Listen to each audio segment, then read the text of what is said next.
पहले तो हम अपने यहाँ कराची के वीआईपी कल्चर की बात करते थे, ये तो लाहौर में भी दंदनाते फिर रहे हैं। वीआईपी कल्चर और हटो बच्चों की बीमारी हमारे मुल्क में ख़त्म नहीं हो रही है। इसका अफसोसनाक मुजाहरा कल लाहौर में हुआ। केनाल रोड पर बीजिंग अंडरपास में सिक्योरिटी गार्ड ने रास्ता ना देने पर एक शख्स की गाड़ी को ना सिर्फ रोका, गाड़ी पर फायर खोल दिया। सोचे जरा, शहरी ने जुर्रत दिखाई, घबराने के बजाय गाड़ी से निकलकर सिक्योरिटी गार्ड को काबू किया। उस पर गार्ड के दीगर साथियों ने शहरी को बट मारे और गाड़ी में बैठ गए। फिर मुतासरा शहरी ने अपनी गाड़ी हमलावरों की गाड़ी के आगे ले जाकर इस गाड़ी को रोका और फिर डीआईजी ऑपरेशन लाहौर फैसल कामरान ने इस वाक़े का नोटिस लिया। फुटेज भी आई, वायरल हुई, साथ साथ वीडियो भी बनती रही। मुल्ज़िमान के खिलाफ मुकदमा दर्ज करने की हिदायत दी है। लाहौर पुलिस के मुताबिक गार्ड्स की सिक्योरिटी कंपनी के खिलाफ भी कार्रवाई की जाएगी। सर, उसका कसूर नहीं है, जिसके गार्ड्स हैं ज़रा उससे भी पूछ लें। एग्जैक्टली, वरना कौन कहेगा कि जी आओ रात फटा करते हैं, लड़ते हैं। नेचुरली जिसने गार्ड्स रखे हुए हैं उसकी इंस्ट्रक्शंस ही होंगी ना कि पहले मैं ही जाऊंगा, बाकियों के रोक के रखो या फिर व्हाटएवर द रीजन जा रहा था and there was nobody sitting. अच्छा, दूसरा अभी आपने कहा है कि जिस शख्स की गाड़ी पे फायरिंग की उसने बड़ी जुर्रत दिखाई and all that. I don't know if that's जुर्रत, बिकॉज अल्हम्दुलिल्लाह वो बच गया, उसको कुछ नहीं, ना मार पड़ी और ना ही कोई गोली शोली लगी, लेकिन हो सकता था, क्योंकि ऐसे ही यही हादसात होते हैं जिनमें ट्रेजिक स्टोरी फिर एक बन जाती है। 100% बिल्कुल यही चीज़ हो रही होती है। So I don't know if he was that smart. अच्छा, हमारे साथी हैं मियां आबिद, उनसे बात करेंगे। अब आबिद, ये बताइएगा भी हुआ क्या, झगड़ा किस बात पे शुरू हुआ, हमें ये अंडरस्टैंडिंग चाहिए। मतलब जगह नहीं मिल रही थी आगे जाने की, क्या हो रहा था?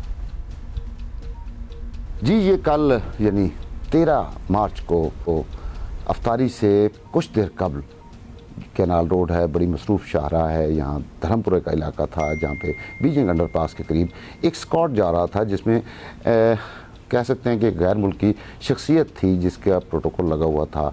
उसमें उस शख्स ने गाड़ी में रास्ता ना देने पर इनकी आपस में तलख कलामी हुई। तो उसके बाद उस शख्स ने पुलिस के मुताबिक कि गार्ड को, जो सिक्योरिटी के गार्ड थे, उनके साथ उसने गाड़ी को लगाने की कोशिश की, जिसकी बुनियाद पर उन्होंने उसको रोका और फिर गार्ड मुश्तल हो गया और उन्होंने वहाँ पर फायरिंग की। फायरिंग के बाद जो है, फायरिंग के दौरान ही वो शख्स जो है, जो इमरान नामी, जो कपड़े का ताजर अपने आप को कहता है, वो कह रहा था कि उसके धमकियाँ दी जा रही थी कि गाड़ी रास्ते से हटाओ, तो रश बहुत ज़्यादा था, इस वजह से वो नहीं हटा सका।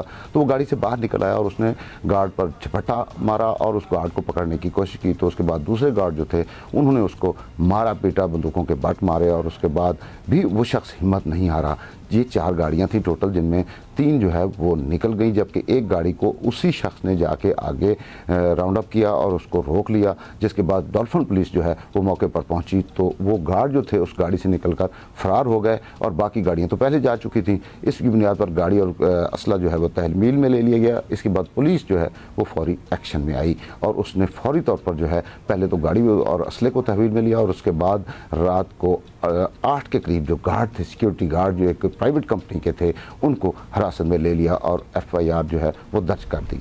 मतलब इस कहानी में इतने कोई पहलू हैं कि पहले तो ये कोई किसी और की प्रोटेक्शन का पूरा एक ऑन्टोराज था, ये भी इन्होंने बता दिया है। उसके बाद मतलब ऑन्टोराज जा रहा था तो फड्डे में क्यों पड़ रहे हैं आप, जल्दी से चुप करके निकले, नंबर 1।